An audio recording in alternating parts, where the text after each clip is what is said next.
Assalamualaikum warahmatullahi wabarakatuh.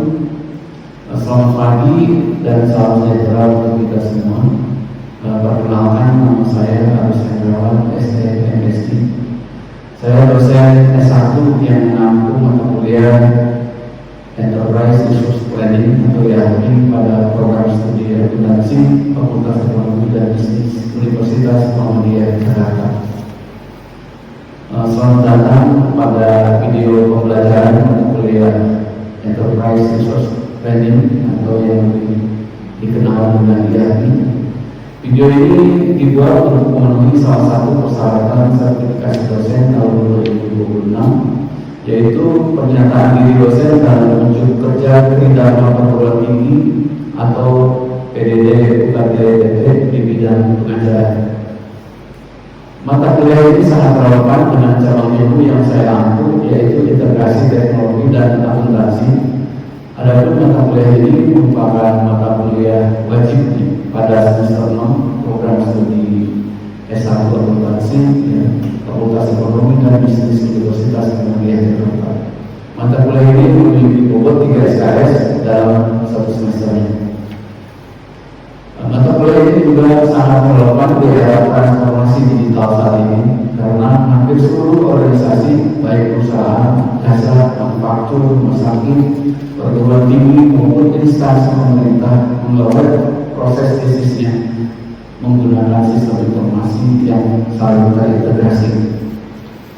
Oleh karena itu, pemahaman mengenai Enterprise Resource Planning menjadi salah satu kompetensi penting yang harus dimiliki oleh calon akuntan, auditor, analis sistem maupun manajer bisnis di masa depan. Pada video pembelajaran ini saya akan membahas pembelajaran tentang bagaimana sebuah organisasi mengintegrasikan proses bisnis, data, dan sumber daya melalui sistem ERP sehingga informasi dapat dihasilkan secara cepat, akurat, dan mendukung pengambilan keputusan yang efektif.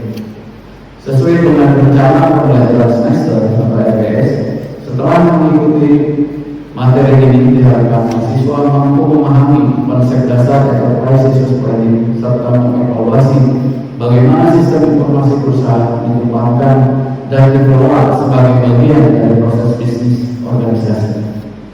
Kompetensi ini merupakan bagian dari capaian pembelajaran mata kuliah atau CPMK yang menekankan pada kemampuan mengevaluasi secara fundamental pengembangan sistem informasi perusahaan dan mekanisme pengelolaannya. Capaian pembelajaran yang dibebankan pada mata kuliah ini meliputi CPL sebagai berikut. 1. Berkontribusi dalam meningkatkan mutu kehidupan bermasyarakat, berbangsa, bernegara, dan kemajuan peradaban berdasarkan Pancasila. CPL 2. Menunjukkan sikap bertanggung jawab atas pekerjaan di bidang keahliannya secara mandiri.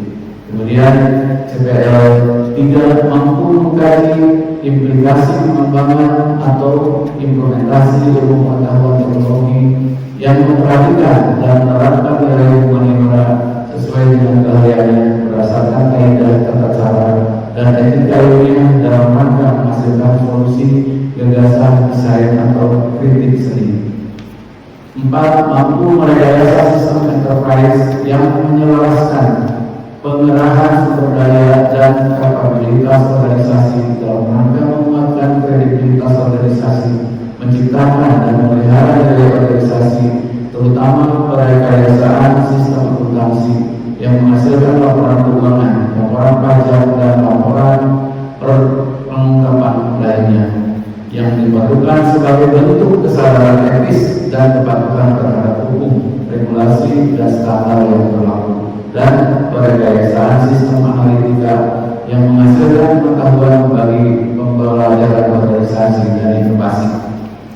CPL 5 menguasai pengetahuan sistematika akuntansi untuk perekayasaan dan pengelolaan interbis pelaporan organisasi, dan pengetahuan sistematika analitik untuk perekayasaan dan pengelolaan pembelajaran organisasi, serta pengetahuan sistematika informatika untuk fasilitasi dan digitalisasi tenaga kelolaan dan penginformasian organisasi.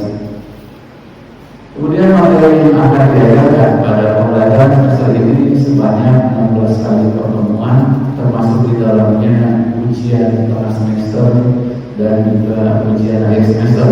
Materi-materi meliputi materi sebagai berikut. Yang pertama akan disampaikan pengantar mengenai mata kuliah IAP. Di situ akan disampaikan fundamental dan juga hal-hal yang bersifat umum daripada IAP.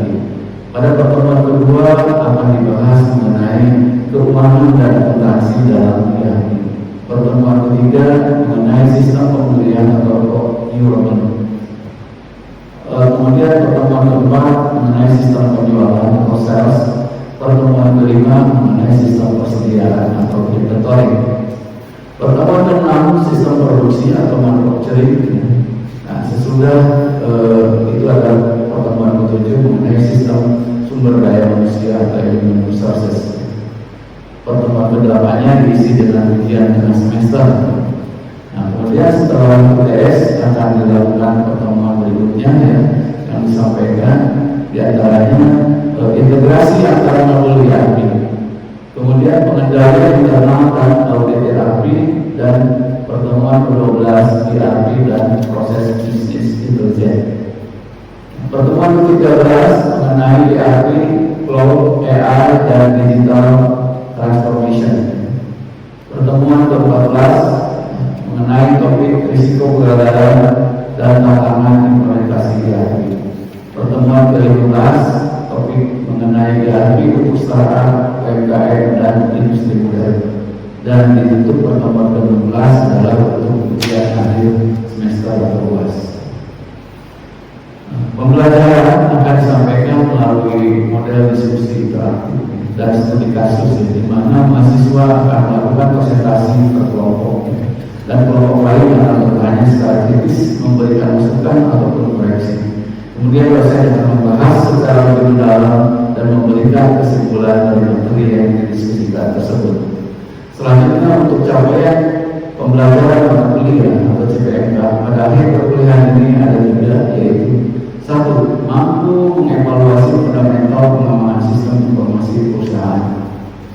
CPMK yang kedua, mampu mengevaluasi mekanisme pengelolaan sistem informasi perusahaan. CPMK ketiga, mampu membuat rancangan sistem informasi perusahaan yang sederhana. Evaluasi pembelajaran dari mata kuliah ini meliputi 1. Tugas 20%. Ada 2 tugas, yaitu pertengahan semester pertama dan pertengahan semester kedua. 2 presensi 10%, 3 UTS 30%, dan UAS 40%, dengan total bobot penilaian 100%.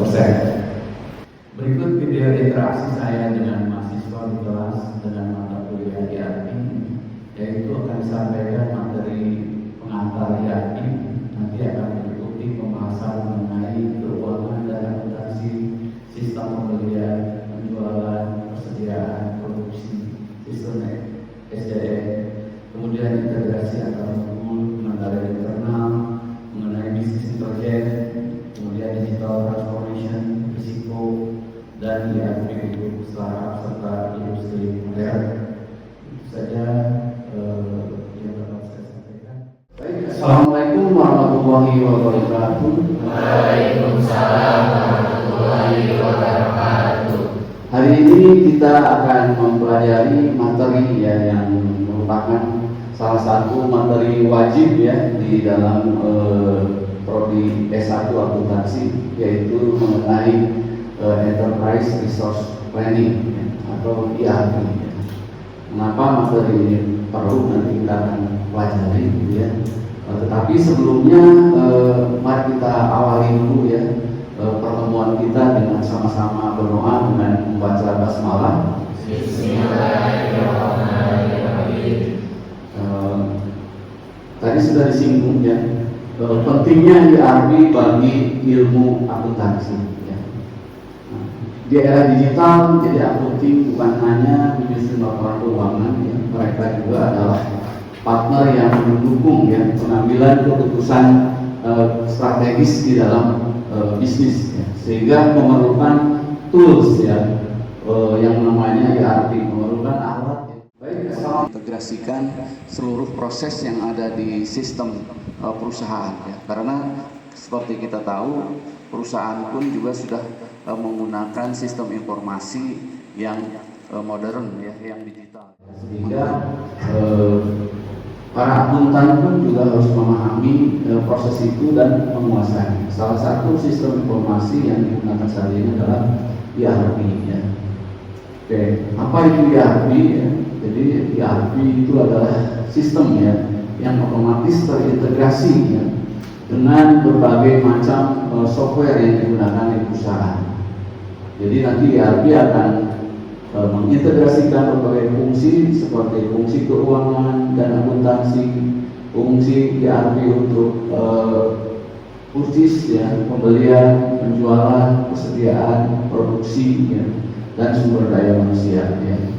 Jadi alih-alih bahwa setiap divisi mempunyai sistem aplikasi sendiri ya, tetapi dengan adanya ERP diintegrasikan di dalam satu sistem yang terintegrasi ya, sehingga menciptakan suatu proses yang lebih cepat ya, dan juga menghilangkan kemungkinan terjadinya human error ya, karena ada proses pre-input yang berulang ya. Tujuan ya dan manfaat daripada ERP ya, dari sekian banyak ya, ini diantaranya ada 5 ya yang poin penting ya. Pertama adalah integrasi data ya, menyatukan informasi dari berbagai departemen atau unit kerja ya, yang ada di perusahaan ya. Kemudian efisiensi operasional ya. Jadi mengotomatiskan proses, mengurangi pekerjaan manual dan meningkatkan produktivitas ya. Nah, kemudian juga mengurangi biaya ya, mengoptimalkan pengelolaan persediaan dan biaya produksi. Kemudian pengambilan keputusan yang lebih cepat ya, menyediakan pelaporan secara real time ya. Nah, ini ada jenis-jenis ERP-nya ya. Ada on-premise ya. On-premise itu sistem yang diinstal langsung di server perusahaan. Jadi kalau saat ini ya, yang banyak berlangsung itu adalah on-premise. Jadi perusahaan harus membeli server ya, harus membeli hardware ya untuk infrastruktur ya, harus membuat satu data center, ruangan khusus ya dengan syarat-syarat tertentu ya. Tetapi ini ada keuntungannya ya, perusahaan bisa kontrol penuh atas datanya karena datanya ada di dalam perusahaan sendiri ya. Ada beberapa contohnya ya, SAP ERP ya, Oracle e-business ya, Microsoft Dynamics. Ada juga kemudian cloud-based ya, sistem yang berbasis cloud ya. Nah, ini kalau kita contoh yang sederhana ya, kita punya data di laptop kita, biasanya laptop kita cepat penuh karena datanya banyak ya, atau laptop kita juga bisa kolaps ya. Maka sebagian datanya kita simpan di Google Drive ya. Nah, contoh yang sederhana Google Drive itu yaitu cloud ya. Jadi di mana itu bisa diakses kapanpun dan fleksibel ya, dimanapun ya. Bahkan kalau untuk individu kan ada yang gratis juga ya, gratisan ya, sampai dengan berapa giga ya. Nah, jadi kita cukup kerjasama dengan penyelenggara, cukup menyewa ya, kita sudah mendapatkan space ya untuk menyimpan data-data kita. Tidak harus kita membeli server baru, infrastruktur baru ya, database baru ya, tapi cukup dengan kerjasama ya. Di antaranya ada NetSuite, SAP, ya, Microsoft Dynamics ya, 365 ya. Nanti kita akan pelajari lebih jauh ya pada saat materi-materi selanjutnya. Sampai di sini ada yang ingin bertanya? Silakan. Ada yang ingin bertanya? Dani, silakan. Sampai di sini. Ya. Apakah implementasi ERP itu memberikan manfaat yang lebih besar dibandingkan biaya yang dikeluarkan oleh perusahaan? Oke, terima kasih Maulana ya yang bertanya ya. Apakah implementasi implementasi ERP itu pasti ya memberikan manfaat yang lebih besar ya untuk perusahaan ya. Ya tentu saja jawabannya tidak ya. Tidak. Kenapa tidak? Tergantung bagaimana proses implementasi itu dilakukan ya. Bagaimana perencanaannya dilakukan gitu ya. Bagaimana sosialisasi ya. Karena yang paling besar biasanya permasalahan dari implementasi itu adalah resistensi daripada human resources-nya ya. Resistensi daripada orang, usernya, user resistant ya, penolakan ya. Sama seperti contoh kebiasaan kita menulis dengan tangan kanan ya, juga suruh menulis dengan tangan kiri. Nah itulah susahnya change management ya, perubahan. Jadi jawabannya tidak ya, tidak selalu ya, tetapi ya memang ini sesuatu hal yang harus dilakukan ya. Karena kalau tidak dilakukan gitu ya, tentu nanti akan banyak manfaat-manfaat dari implementasi ERP yang kita tidak bisa berkompetisi dengan perusahaan-perusahaan lain ya. Akan banyak kesulitan yang kita hadapi ya. Tetapi tentu saja tidak selalu ya, tergantung ya kepada bagaimana kita merencanakannya, bagaimana kita memilih ya mungkin aplikasi atau sistem yang tepat, teknologi yang tepatnya. Jadi banyak variabel-variabel yang juga harus dipertimbangkan. Salah satu yang paling besar mengenai sosialisasi terhadap pengguna nanti, karena akan timbul user resistance ya, atau penolakan ya, dari pengguna. Kalau terjadi penolakan, ini implementasi sudah bagus di sistem ini, tapi tidak dipakai gitu. Karena usernya memang, nah itu jadi akhirnya kan menjadi risiko yang besar ya. Sudah dibeli mahal implementasi yang tidak dipakai. Itu ya kira-kira ya mulanya ya. Oke, pertanyaan yang bagus ya, terima kasih ya. Apakah ini ada jenis lain ya daripada ERP ya? Ada yang open source ya, kami bisa mengakses ya, mengembangkan ERP ini secara bebas ya. Ini gratisan mas istilahnya.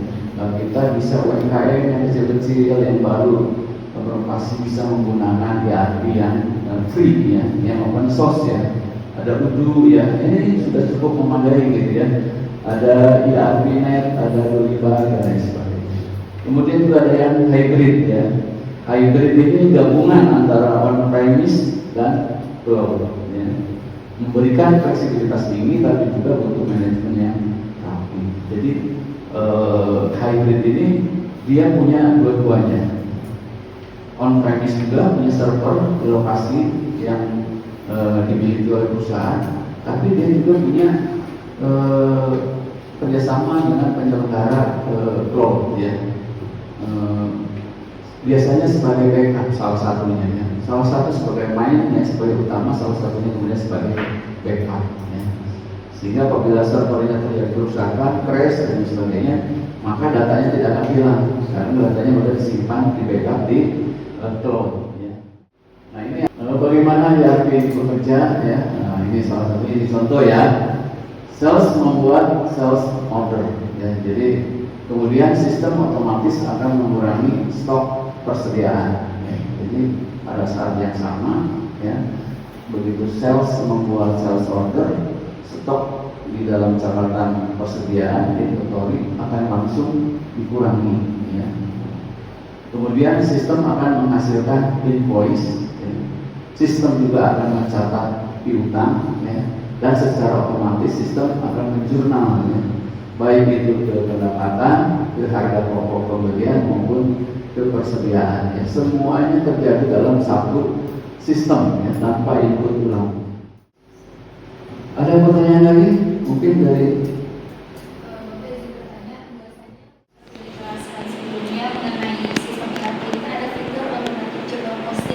ya. Yang memungkinkan jurnal akuntansi itu berjalan secara otomatis dan juga real time, Pak. Pertanyaannya, apakah kita sebagai akuntan otomatisasi itu akan menggeser peran kita, Pak, dalam operasional di masa mendatang? Jadi pertanyaannya sangat relevan ya, karena kita sebagai orang akuntan yang itu udah lebih relevan ya. ada yang namanya disruption teknologi katanya, pemusnahan ya lapangan kerja karena teknologi gitu ya. Nah tentu saja tidak ya. Jadi peran akuntan tetap akan ada ya, tetapi cara kerjanya yang akan berbeda ya. Kalau akuntan banyak melakukan juga proses-proses posting jurnal ya, rekap data dan sebagainya. Nanti lebih banyak kepada analisis ya. Bagaimana data dianalisis, data direview, kemudian juga disajikan dalam bentuk data-data yang sudah berupa informasi untuk pengambilan keputusan. Ini contoh-contoh software ERP ya. Ada beberapa software, nanti kita akan eksplor lebih jauh pada pertemuan-pertemuan berikutnya ya. Di antaranya ada System Application and Programmer atau SAP ya. Ada Oracle ya. Ada Microsoft Dynamics ya, Odoo ya, Asmicro ya. Ini software-software yang banyak yang populer ya.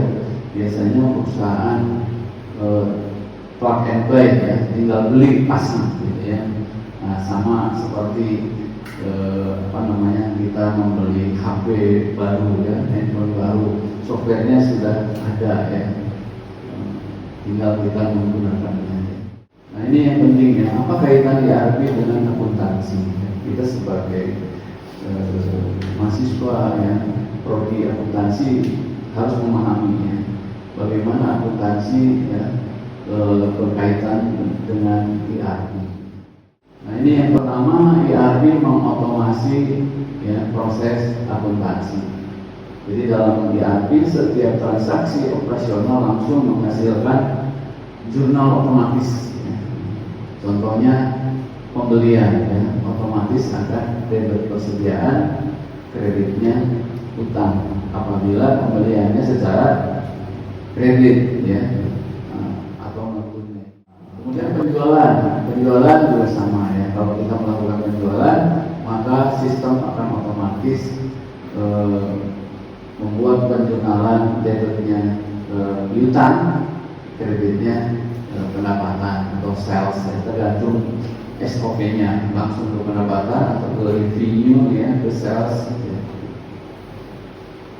Kemudian penggajian ya, otomatis beban gaji dan utang gaji. Ini model metode accrue ya, nanti pada saat akhir tahun utang gajinya atau pada saat sudah realisasi utang gajinya akan dikreditkan ke dalam rekening karyawan daripada penerima gaji. ERP adalah sistem informasi akuntansi yang terintegrasi. Jadi kalau sebelumnya kita juga sudah belajar sistem informasi akuntansi ya, tapi dengan adanya ERP, sistem informasi akuntansi itu menjadi lebih terintegrasi ya.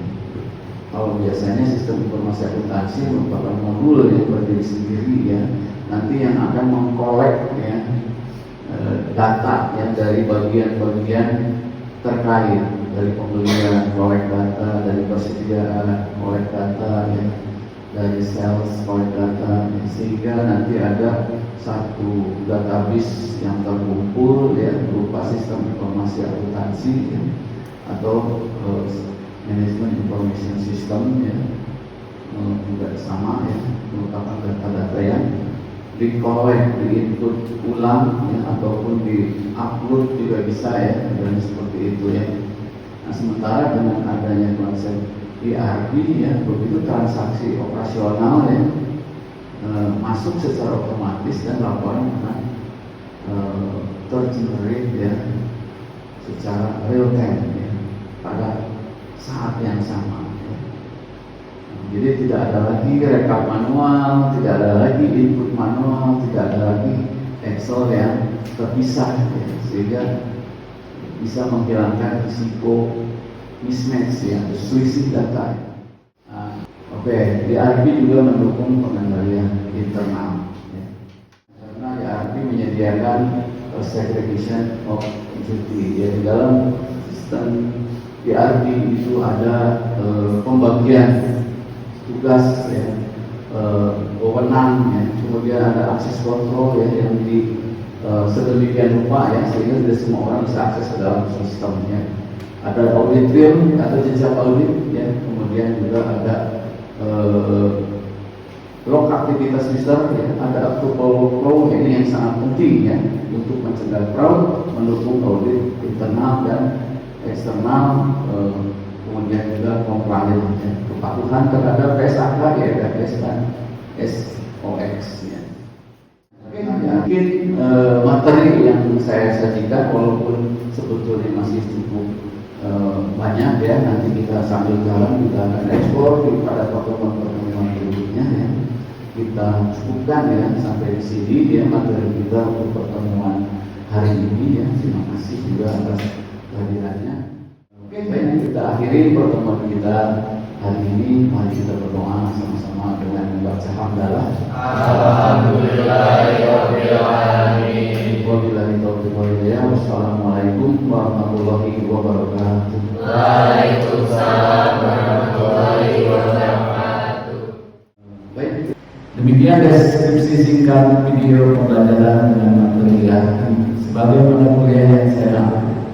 Semoga dapat memberikan pembelajaran dan gambaran kepada mahasiswa untuk mengembangkan kemampuan berpikir kritis, analitis, dan adaptif terhadap perkembangan teknologi informasi. Selanjutnya saya mengucapkan terima kasih kepada seluruh pihak yang terlibat, yakni para mahasiswa, para dosen, kaprodi akuntansi, dan seluruh jajaran manajemen pada Fakultas Ekonomi dan Bisnis Universitas Muhammadiyah Jakarta, serta pihak lainnya yang telah mendukung terselenggaranya video pembelajaran ini. Demikian yang dapat saya sampaikan. Mohon maaf apabila terdapat kekurangan dan kesalahan dari saya. Sekian dan terima kasih. Wassalamualaikum warahmatullahi wabarakatuh.